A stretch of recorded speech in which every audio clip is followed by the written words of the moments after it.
ये कहानी है इंडीज की बर्फीली पहाड़ियों की, जो इंडिया की वेस्ट की तरफ उरुग्वे और चिली के बीच में मौजूद है, जिसकी लंबाई लगभग 8,900 किलोमीटर है और ये साउथ अमेरिका में पड़ता है, जहां पर 15,000 फीट से भी ज्यादा ऊंचे पहाड़ और बहुत ही ज्यादा ठंड और खामोशी के अलावा कुछ भी नहीं मिलता है। आज से 53 साल पहले यहाँ एक प्लेन एक पहाड़ से जा टकराता है और टकराने के फौरन बाद कहीं गायब सा हो जाता है और कई दिनों तक ना तो जहाज का मलबा और ना ही कोई डेड बॉडी मिलती है। तो अथॉरिटीज के सामने ये बात कंफर्म हो गई कि अब कोई पैसेंजर नहीं बचा है और उन्होंने सर्च ऑपरेशन बंद कर दिया। धीरे धीरे लोग भी इस हादसे को भूलने लगे थे, लेकिन इस हादसे के करीबन 72 दिन बाद अथॉरिटीज को इस प्लेन से कुछ मैसेज रिसीव हुआ। तुम्हें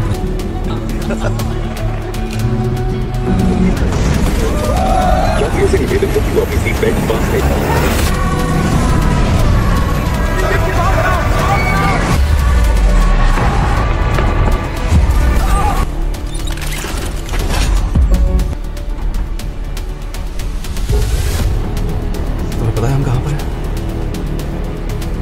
हमें जख्मी लोगों का ध्यान देना होगा। यहाँ से प्लेन नहीं देखेगा। ऊपर से उड़े भी होंगे तो हम दिखे नहीं होंगे।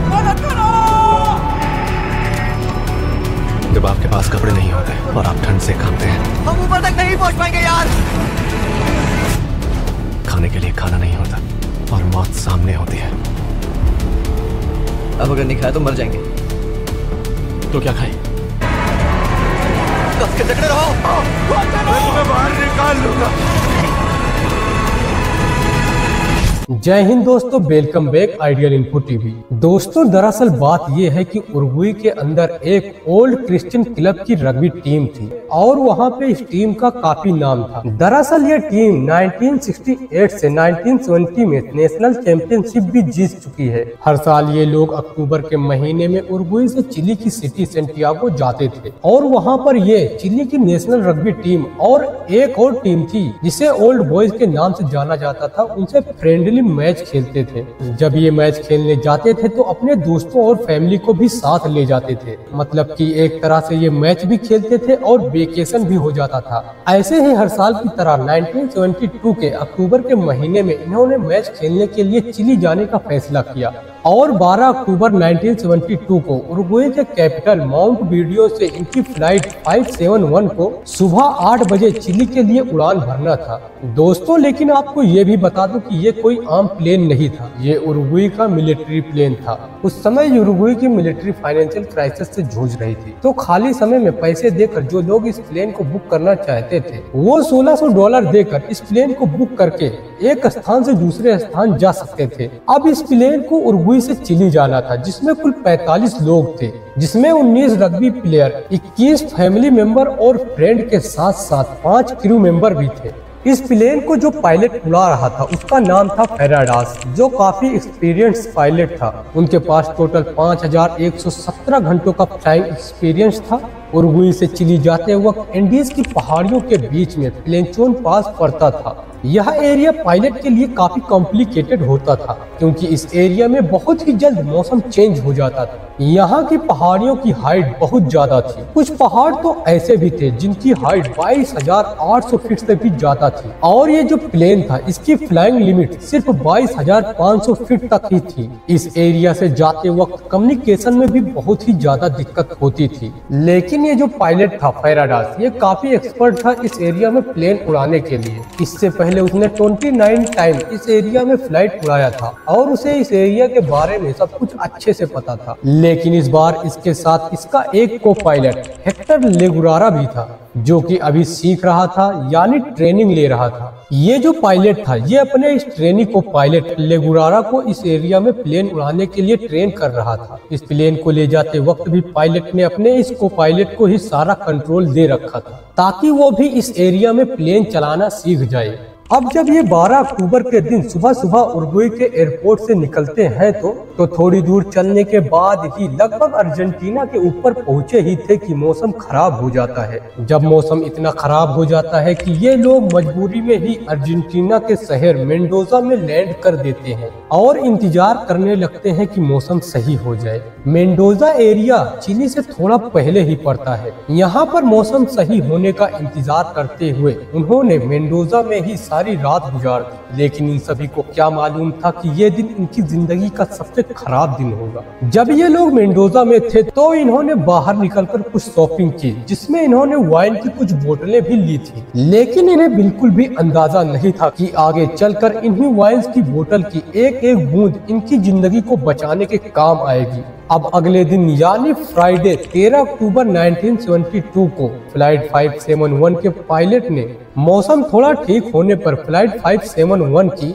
2:18 पर फिर से उड़ान भरता है, जो चिली की तरफ ले जाता है। मैप पर देखें तो मेंडोजा और उनकी मंजिल सेंटियागो के बीच सिर्फ 180 किलोमीटर का फासला है, लेकिन इन्हीं 180 किलोमीटर में सिर्फ 15,000 फीट से भी ऊंचे पहाड़ मौजूद है। इस फ्लाइट का प्लान रूट कुछ इस तरह था कि पहले जहाज मेंडोजा के साउथ में जाएगा, अपनी हाइट गेन करेगा और फिर प्लेंचोन पास के बराबर पहुंचकर एंडीज की तरफ टर्न करके इन खतरनाक पहाड़ियों को क्रॉस करेगा और फिर चिली के शहर क्रोस्को से टर्न करके सीधा सेंटियागो में जाकर लैंड करेगा। फ्लाइट 571 के पायलट ने इस रूट पर 30 से भी ज्यादा फ्लाइट को कंप्लीट कर रखी थी, इसीलिए उसको अपने आप पर काफी भरोसा था। करीब 1 घंटे फ्लाइंग करने के बाद 3:21 पर यह प्लेन प्लेंचोन पास पहुंचता है और अब तक कोई दिक्कत नहीं हुई थी। लेकिन यहाँ पहुंचने के बाद को पायलट ने नोटिस किया कि बादलों की एक मोटी लेयर की वजह से नीचे कुछ दिखाई नहीं दे रहा है और इसलिए को पायलट सेंटियागो चिली के एयर ट्रैफिक कंट्रोलर मतलब कि ATC से कनेक्शन करता है और उन्हें इन्फॉर्म करता है कि हम लोग प्लेंचोन पास में पहुंच चुके हैं। करीब 3:32 पर कोरिस्को जो कि चिली के अंदर है वहां पर पहुंच जाएंगे, लेकिन इसके कुछ मिनट बाद प्लेन जो है वो रडार से गायब हो जाता है और उसके कुछ मिनट बाद जो कुछ होता है उसका अंत बहुत भयानक होता है। अब इसके ठीक 3 मिनट बाद मतलब कि 3:24 पर को पायलट ने फिर से ATC से कांटेक्ट किया। तब उसने कहा कि हम कोरिस्को में पहुंच चुके हैं और नॉर्थ की तरफ हम टर्न ले रहे हैं और थोड़ी ही देर में हम सेंटियागो चिली पहुंचने वाले हैं, तो हमें लैंडिंग की परमिशन दे दो। लेकिन जैसे ही ये बात ATC का कंट्रोलर जिसका नाम एनरिक था वो सुनता है तो वो हैरान हो जाता है कि ये कह क्या रहा है, क्योंकि प्लेंचोन पास से कोरिको पहुंचने में जो टाइमिंग थी वो कम से कम 11 मिनट लगते थे और ये जो पायलट है वो सिर्फ 3 मिनट बाद ही कह रहा है कि वो चिली के शहर कोरिको में पहुंच चुका है। ये चीज एयर ट्रैफिक कंट्रोलर को कुछ समझ में नहीं आई, लेकिन एंडीज की पहाड़ियों के बीच फ्लाइट 571 रडार पर शो नहीं कर रही थी तो इस बार जो ATC का कंट्रोलर था उसने इस बात को पूरी तरह से इग्नोर कर दिया और उसने प्लेन की हाइट 10,000 फीट तक करने को कहा और लैंडिंग की परमिशन दे दी। तो अब 3:30 तक ये लास्ट कम्युनिकेशन था जो इस प्लेन के साथ हुआ था। दरअसल ये इस नौसखिए को पायलट की बहुत बड़ी गलती थी, क्योंकि उसने इस प्लेन की पोजीशन को पूरी तरह से गलत कैलकुलेट किया था, जिसकी वजह से 45 लोगों की जान अब खतरे में आ चुकी थी। अब ये प्लेन यानी कि जिसे चिली में होना चाहिए था वो अभी तक एंडीज की पहाड़ियों में ही था, लेकिन को पायलट को लगता है कि वो चिली पहुंच चुके हैं और जो मेन पायलट था वो भी इस बात पर ज्यादा ध्यान नहीं देता है, जो कि पायलट और को पायलट के लिए एक बहुत ही बड़ी गलती थी। ATC से परमिशन मिलते ही को पायलट फ्लाइट की हाइट को धीरे धीरे कम कर रहा था, वो भी ऐसे एरिया में जहां पहले से ही पहाड़ों की हाइट बहुत ज्यादा थी। तो होता ये है कि प्लेन पहले एक एयर पॉकेट से टकराता है, जिसकी वजह से बहुत ही ज्यादा टर्बुलेंस हो जाता है। प्लेन बहुत तेजी से ऊपर नीचे होने लगता है, जिसकी वजह से सारे पैसेंजर्स डर जाते हैं। टर्बुलेंस के बाद प्लेन में अचानक से अलार्म बजने लगते हैं और वार्निंग लाइट जलने लगती है। किसी को कुछ समझ में नहीं आता है कि क्या हो रहा है। इसके बाद को पायलट ने प्लेन को और ऊपर करने की कोशिश की।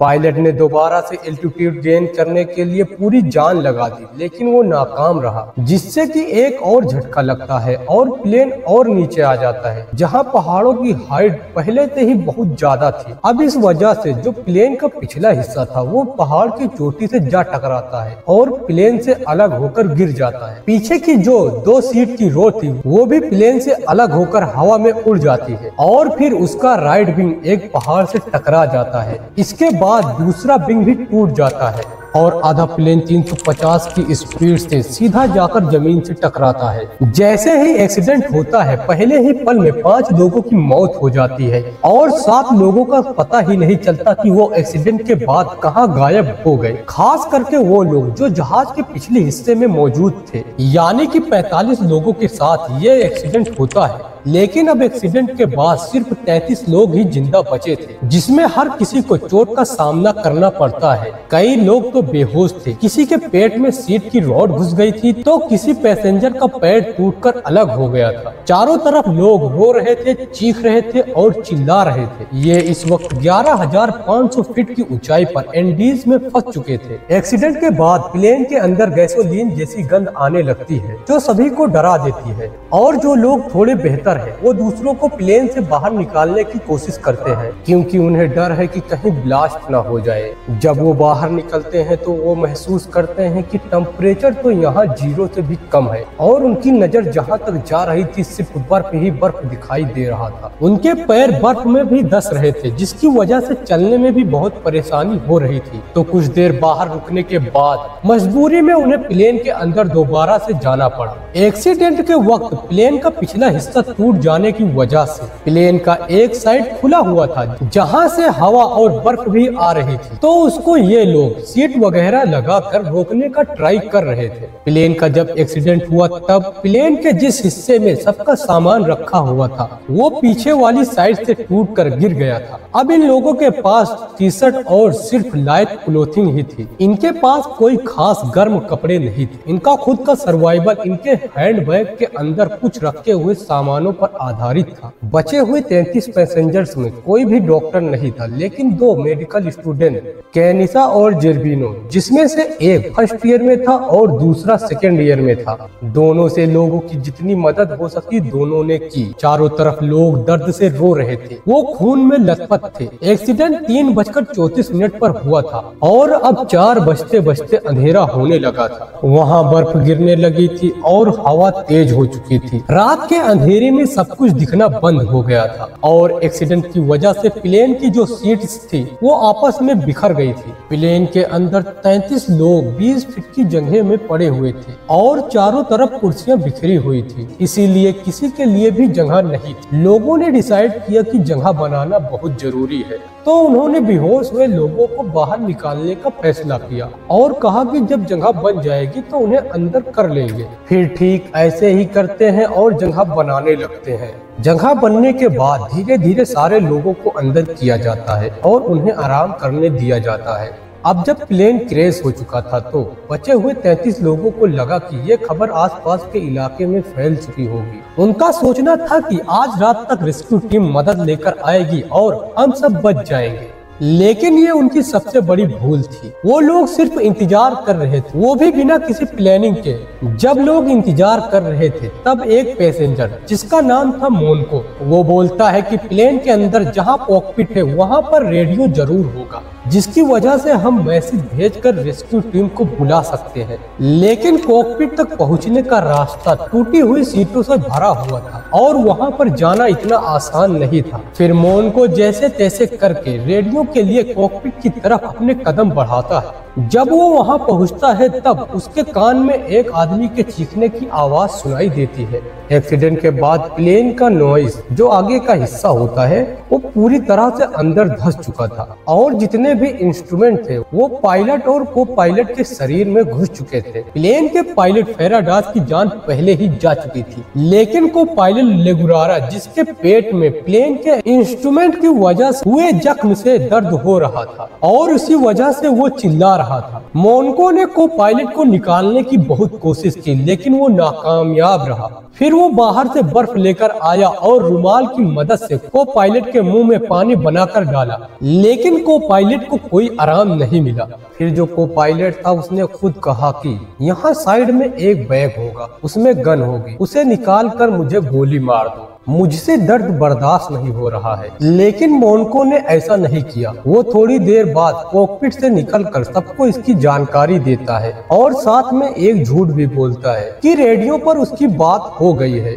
और रेस्क्यू टीम बहुत जल्द मदद के लिए आ रही है। लेकिन वास्तव में रेडियो तो कॉकपिट के अंदर बंद था। मोनको ने ये झूठ इसलिए बोला ताकि लोग परेशान ना हो। रात हो चुकी थी, चारों तरफ बर्फ गिर रही थी, टेम्परेचर 0 डिग्री से कम हो चुका था और ठंडी हवा चल रही थी। छोटी सी जगह में सब घायल लोग जैसे तैसे रात को अपना टाइम काटते हैं। उनके पास जो वाइन की बोतल्स थी उनमें से 5 बोतल्स निकालकर वो आपस में बांट लेते हैं। अगली सुबह यानी 14 अक्टूबर 1972 को बर्फ कम हो गई थी, लेकिन इसी रात और 5 लोगों की मौत हो गई और जो को पायलट था उसकी भी जान इसी रात चली गई थी। जब सुबह होती है तो बचे हुए लोगों की संख्या 28 रह जाती है। इन लोगों ने 5 बॉडीज को प्लेन से बाहर रख दिया। अब ये दिन भी निकल जाता है और कोई रेस्क्यू टीम नहीं आती, तो ये लोग डिसाइड करते हैं कि अब जितने दिन भी यहाँ रहना है इनको एक प्लान बनाकर रहना होगा। उन्होंने फैसला किया कि जितना भी खाना उनके पास है कोई भी अपना अपना खाना नहीं खाएगा,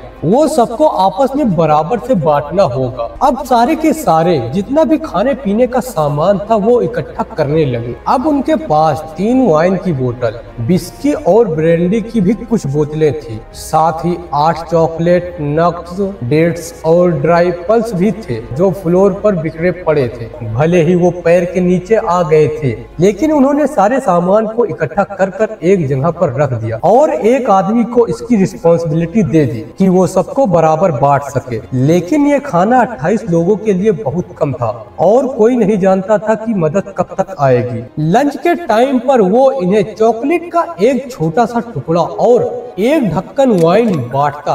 पानी के लिए इन्होंने आसपास के बर्फ को पिघलाकर यूज किया, लेकिन टेम्परेचर की वजह से ये भी काफी मुश्किल था और जब इन लोगों को प्यास लगती थी तो कुछ लोग मुंह के अंदर बर्फ को डालकर गलाने की कोशिश करते, तो कुछ लोग बोतल के अंदर बर्फ को भरकर घंटों हिलाया करते थे और उसका पानी बनाते थे और उससे वो अपनी प्यास बुझाते थे। लेकिन ये जो पानी बनाने वाला सिस्टम था ये भी काफी आसान नहीं था, क्योंकि जो आसपास की बर्फ थी वो पीने लायक नहीं थी। एक तो प्लेन के आसपास जो ऑयल और ब्लड था वो बिखरा हुआ था और ये लोग जो आसपास जाकर यूरिन और टॉयलेट किया करते थे उसकी वजह से ये जो बर्फ थी वो दूर दूर तक गंदी हो चुकी थी। जब कभी भी इनको प्यास लगती थी तो ये दूर जाकर बर्फ लाते थे जिससे ये पानी बनाते थे। इसीलिए ये सब करने में इन लोगों की एनर्जी खत्म होती जा रही थी और खाना भी नहीं मिल रहा था। सिर्फ उतना ही खा पाते थे जितना उनके जीने के लिए जरूरी था।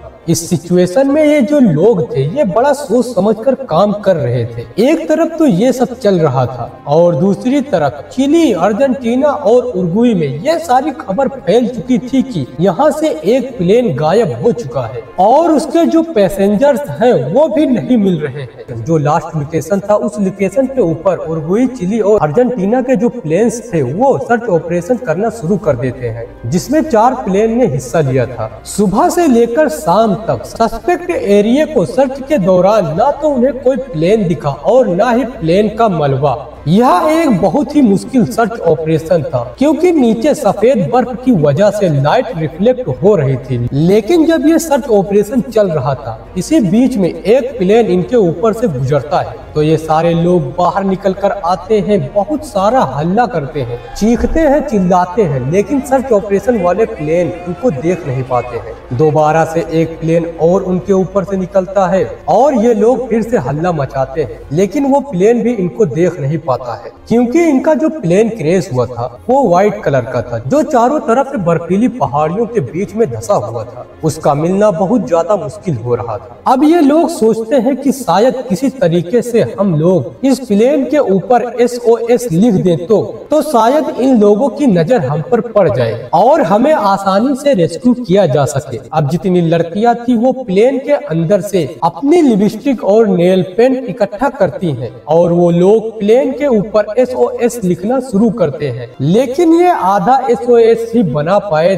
थे कि उनकी लिपस्टिक और नेल पेंट खत्म हो जाता है। फिर वो कोशिश करते हैं कि सूटकेस से बर्फ में क्रॉस बना दिया जाए, ताकि उन्हें आसानी से ढूंढा जा सके। लेकिन ये तरकीब भी काम नहीं करती है। उस दिन इनको एक नहीं, दो नहीं, बल्कि 3 हवाई जहाज अपने ऊपर से उड़ते हुए दिखाई देते हैं। दूसरी तरफ सारी कंट्रीज के जो पायलट थे वो सर्च ऑपरेशन तो कर रहे थे, लेकिन किसी को भी उम्मीद नहीं थी कि इतने खराब मौसम में प्लेन अगर मिल जाता भी है तो क्या पैसेंजर जो हैं वो जिंदा भी होंगे या मर गए होंगे। और वह लोग यह सोचते हैं कि जब मौसम सही होगा, बर्फ गिरनी कम हो जाएगी तो उन सबको ढूंढ लेंगे और उनकी बॉडीज उनकी फैमिली वालों को दे देंगे। फिर 8 दिन तक सर्च ऑपरेशन चलाने के बाद यानी 21 अक्टूबर 1972 को सारे पैसेंजर्स को डेड डिक्लेयर करके सर्च ऑपरेशन बंद कर दिया गया।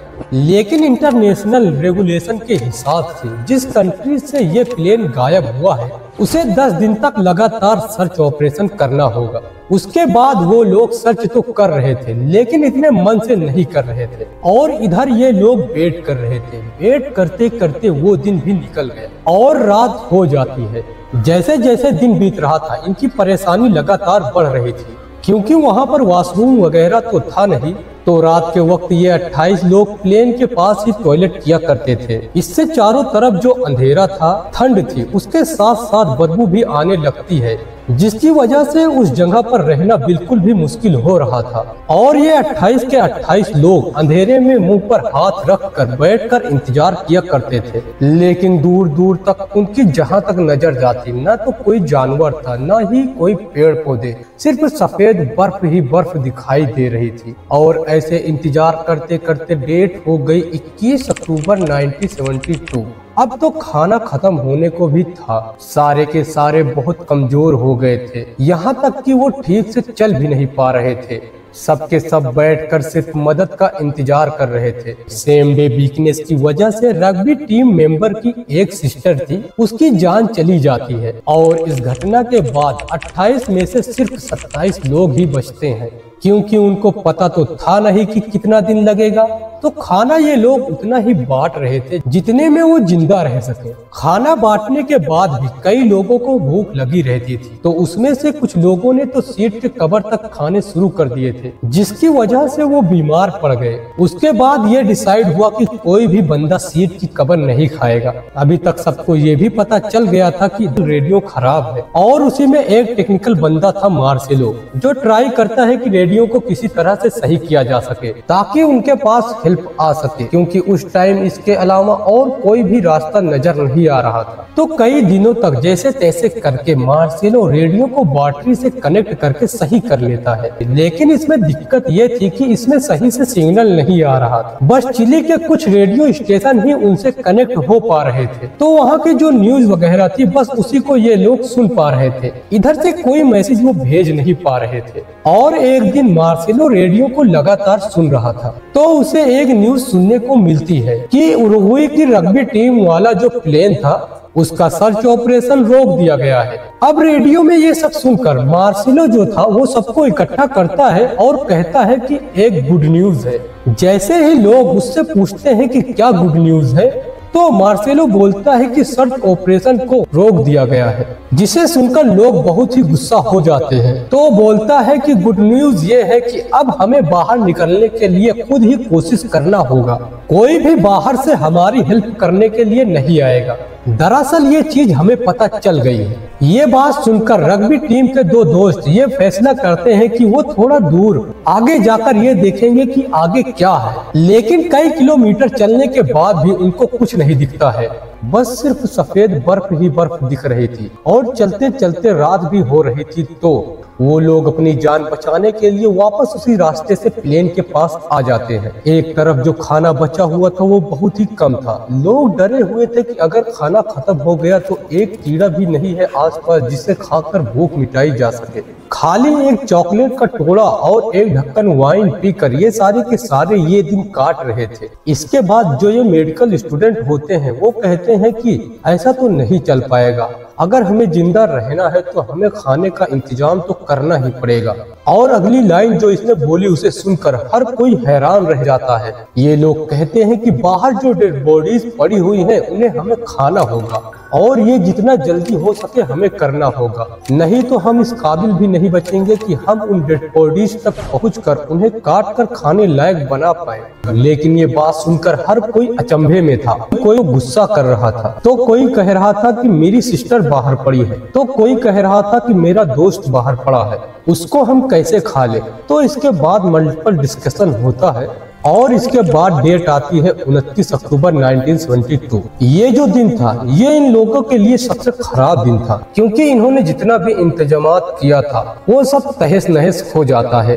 रात के वक्त एक बहुत बड़ा तूफान आ जाता है जिसमें 8 लोगों की और जान चली जाती है और इनका सारा खाना पीने रहने का सारा इंतजाम खत्म हो जाता है। और अब इस घटना के बाद 19 लोग ही बचते हैं। इन 19 लोगों का कमजोरी के चलते चलना तक भी मुश्किल हो रहा था। जिन लोगों का वजन 80 किलो था उनका वजन अब 30 से 40 किलो हो चुका था और अब तो खाना भी बिल्कुल खत्म हो चुका था। दिन गुजर रहे थे और सर्वाइवल्स की हालत बद से बदतर हो रही थी। एक एक करके सारे मरते जा रहे थे और बचे हुए अपने मौत का इंतजार कर रहे थे। तभी उनमें से एक आदमी उठता है और एक कांच का टुकड़ा लेकर, जो कि उसी प्लेन के ग्लास का टुकड़ा था, उसको लेता है और बाहर जाता है। और बाहर जाकर जो डेड बॉडीज बर्फ में दबकर फ्रीज हुई थी उनके छोटे छोटे पीसेस काट कर और उन पीसेस को उठाकर लेकर आता है और उन्हें रख देता है प्लेन की छत पर सूखने के लिए। बाद में प्लेन की छत पर जाकर एक पीस को उठाता है और मुंह में रखकर निगल जाता है। बाद में 2 लोग और भी जाते हैं और वो भी इन पीसेस को मुंह में रखकर निगल जाते हैं। अब यहाँ से जो इनका हौसला था वो टूटता ही जा रहा था। चारों तरफ बर्फ ही बर्फ दिख रही थी। सर्च ऑपरेशन भी बंद हो चुका था। एक एनरिक नाम का लड़का था जिसके पेट में चेयर की रॉड घुसी हुई थी। वो रिकवर तो कर रहा था लेकिन उसके पेट के अंदर से कोई चीज बाहर निकल रही थी। जो भी जख्मी लोग होते थे उनको जो था कैनेसा देखता था। एनरिक का जो दर्द था वो बहुत ही ज्यादा बढ़ रहा था और वो बहुत ज्यादा हल्ला कर रहा था। तो उन लोगों ने सोचा कि अगर ये दर्द करने वाली चीज को हम बाहर निकाल कर काट देते हैं, नहीं तो कहीं ऐसा न हो कि इन्फेक्शन फैल जाए, और अगर ऐसा हुआ तो बहुत बड़ी मुसीबत हो जाएगी और उसकी जान भी जा सकती है। लेकिन एनरिक को इतना ज्यादा दर्द हो रहा था, उसकी हालत इतनी खराब थी कि वो खुद कहता है कि इसे किसी तरह से काट कर निकाल दो। आपको बता दूं कि उनके पास कोई भी सर्जिकल इंस्ट्रूमेंट नहीं था, बस गिलास था कटा हुआ और उसी से उसे काट दिया जाता है और किस्मत से इंटेस्टाइन बच जाता है। और टाके लगाने के लिए कोई चीज नहीं थी तो शर्ट से ही जो जख्म का हिस्सा था उसको बंद कर देते हैं। तो ऐसा करके उस प्लेन के अंदर एक छोटी सी सर्जरी भी सक्सेसफुली हो जाती है। अब उसके बाद कुछ और दिन बीतते हैं और इंतजार करते करते 3 और लोगों की जान चली जाती है। अब टोटल बचे होते हैं 16 लोग। लेकिन इतने दिनों में इन लोगों को ये समझ में आ चुका था कि अब बाहर से कोई भी हमारी मदद करने के लिए नहीं आएगा और अगर हमने कुछ नहीं किया तो हम भी मारे जाएंगे। इसके बाद जो लोग घबरा रहे थे अपनी फैमिली और अपने दोस्तों की बॉडीज को खाने के लिए, वो लोग भी तैयार हो जाते हैं और उसे खाने लगते हैं। ये लोग एक नियम बनाते हैं, वो परमिशन देते हैं कि जितने भी लोग जिंदा हैं उनके मरने के बाद उनकी डेड बॉडी को कोई भी खा सकता है। अब इन लोगों ने सोचा कि ऐसे बैठकर मौत का इंतजार करने से कोई फायदा नहीं है, हमें ही कुछ करना होगा अगर हमें जिंदा रहना है। तो जिस जगह पर ये प्लेन था उसकी ईस्ट साइड में सब खुला हुआ था, सिर्फ बर्फ ही बर्फ दिखाई दे रही थी, लेकिन उसके वेस्ट साइड में पहाड़ ही पहाड़ थे। तो ये लोग सोचते हैं कि शायद इस पहाड़ के दूसरी तरफ बर्फ न हो, शायद कोई पेड़ हो या कोई खाने की चीज हो जिससे इनकी जान बच सके। अगर किसी तरीके से पहाड़ पर चढ़ा जाया जा सके तो दूसरी तरफ शायद कोई और रास्ता निकल जाए। अब इस चीज के लिए हर कोई एग्री हो जाता है और डिसाइड करते हैं कि हमें इसे ट्राई करना चाहिए। 20 नवंबर की डेट आ चुकी थी और अब ये लोग एक डिटेल्ड प्लान बनाते हैं कि वेस्ट साइड में जो पहाड़ है उस पर चढ़ने के लिए ये 16 लोगों में से एक टीम सिलेक्ट करते हैं कि कौन पहाड़ चढ़ेगा। इसके लिए ये लोग नैंडो पराडा, रोबर्टो कनेसा और एंटोनियो बीजेंटीन 3 लोगों को सिलेक्ट करते हैं पहाड़ चढ़ने के लिए, क्योंकि यही वो 3 लोग थे जो बाकी लोगों से ठीक थे। कैनेसा को जानबूझकर रखा गया था क्योंकि वो एक मेडिकल स्टूडेंट है। इसके बाद ये लोग फैसला करते हैं कि अभी तो मौसम खराब है और सही समय का इंतजार करना होगा और जिस दिन मौसम सही होगा उस दिन ये लोग पहाड़ पर चढ़ने की शुरुआत करेंगे।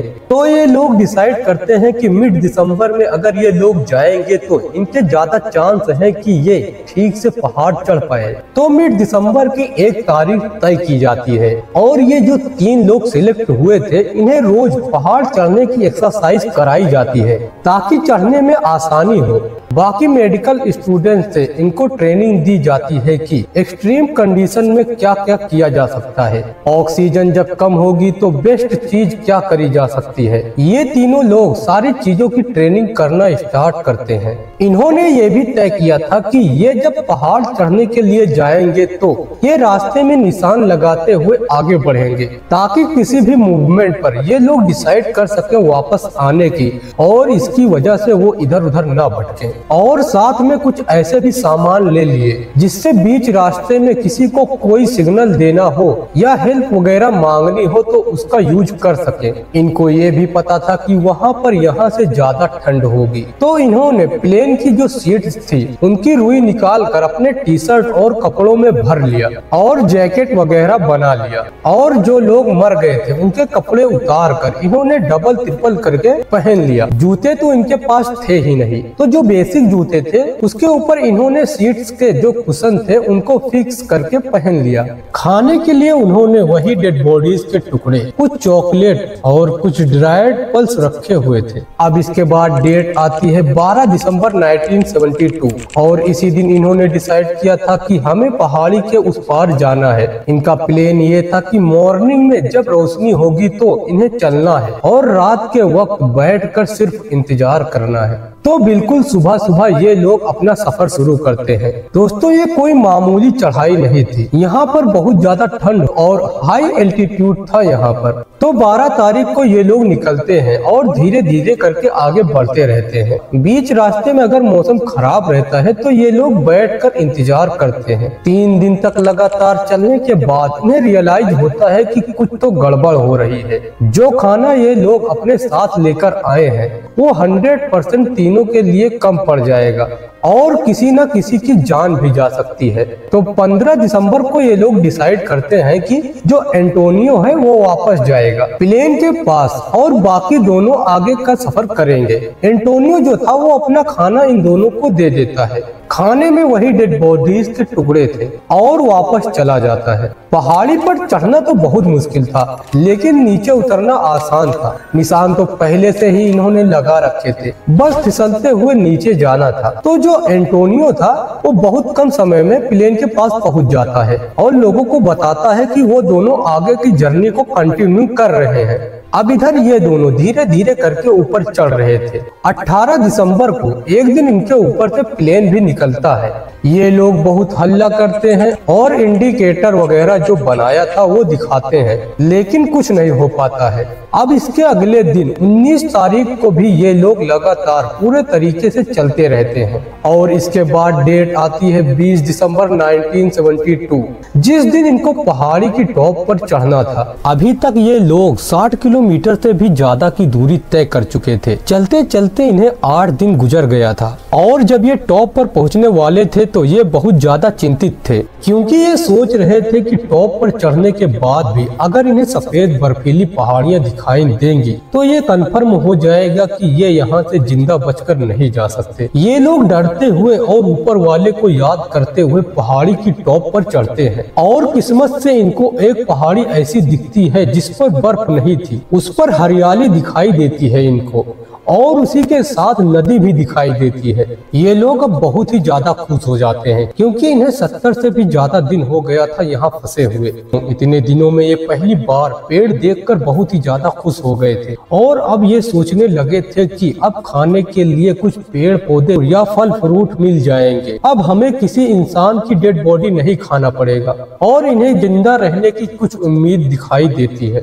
दोस्तों ये देखिए, ये जो पॉइंट है 3 और 4 यहाँ पर हैं ये लोग। इनको अभी पॉइंट 9 तक जाना है। अब यहाँ से ये लोग जो 6 पॉइंट है वहाँ पर पहुंचकर ये लोग नदी की दिशा में चलने लगते हैं। अब इसके बाद बर्फ तो नहीं थी लेकिन वहाँ का रास्ता ऐसा था कि चलना आसान नहीं था, जान इनमें बिल्कुल थी नहीं। और चलते चलते एक रात और हो जाती है और ये लोग वहीं नदी के किनारे रात निकाल देते हैं।